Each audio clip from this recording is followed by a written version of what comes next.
сегодняшнем видео мы расскажем о отношении туристов, побывавших в Таджикистане. Досмотрите это видео до конца, и вы узнаете, есть ли желание у путешественников вернуться и какие впечатления у них оставила страна. Подписывайтесь на наше обновление, чтобы быть в курсе о всех новинках на нашем канале. Великова Екатерина, учитель одной из московских школ. Впервые у меня выдалась возможность посетить такую замечательную страну, как Таджикистан. Душанбе встретил нас с замечательной погодой, было почти 30 градусов, удивительно светлый зеленый город, огромное количество достопримечательностей, которые удивительны нашему русскому глазу, множество интересных зданий, очень интересная архитектура, столько всего нового, видно, что идет большое строительство и большое обновление города. Очень приятное первое впечатление, ну и, конечно же, удивительные люди. Доброжелательные, очень открытые, всегда готовы прийти на помощь, подскажут, объяснят, сами проводят, если куда-то мы хотели попасть в незнакомое нам место. Вплоть до того, что просто так угощали нас чаем, предлагали присесть, отдохнуть, стремились пообщаться. В общем, очень приятное первое впечатление, которое еще и больше укрепилось за все дни пребывания наши здесь, в Таджикистане. Нам посчастливилось съездить в Нурек, мы посмотрели на грандиозную Нурекскую ГЭС. Удивительное сооружение, произвело впечатление совершенно неизгладимое. Цвет воды, цвет неба, горы, скалы. Это что-то невообразимое. Очень здорово, что мне удалось это увидеть. Потрясающей красоты озеро Искандер-Куль, потрясающий перевал по дороге туда. И опять-таки везде удивительные, добродушные, готовые всегда прийти на помощь люди, которые улыбаются, которые хотят и могут помочь. Ну, в общем, впечатления самые-самые светлые и приятные. Уже в конце поездки мы посетили Национальный музей и Национальный музей древностей.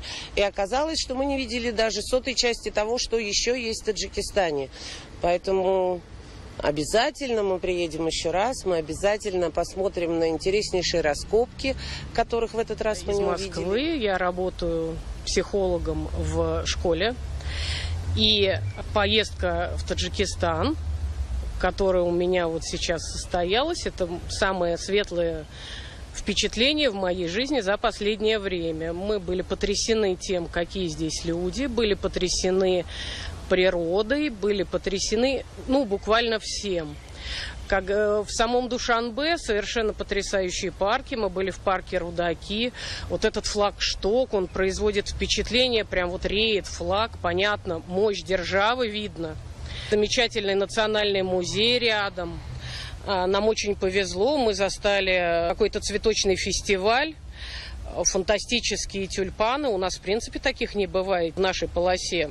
Я в Таджикистане была несколько раз в Советском Союзе. Я занималась горным туризмом, поэтому я посещала Фанские горы, Гисарский хребет, поднималась на пятитысячники, поэтому мне есть чем сравнить. И в этом году уже второй раз мы в Таджикистане. Мы были ровно месяц назад, и сейчас снова в Таджикистане. Очень счастливы.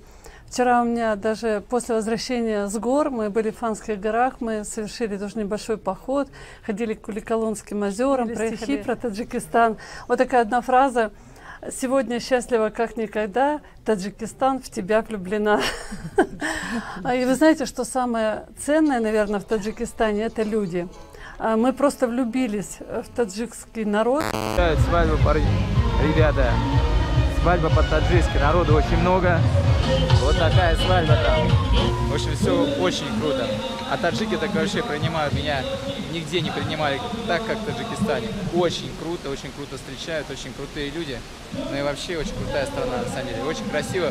Лучше любой Турции или Туниса. Как вы относитесь к таким высказываниям? Свои ответы пишите нам в комментарии под этим видео. На этом у нас все. Оцените наше видео подпиской и лайком.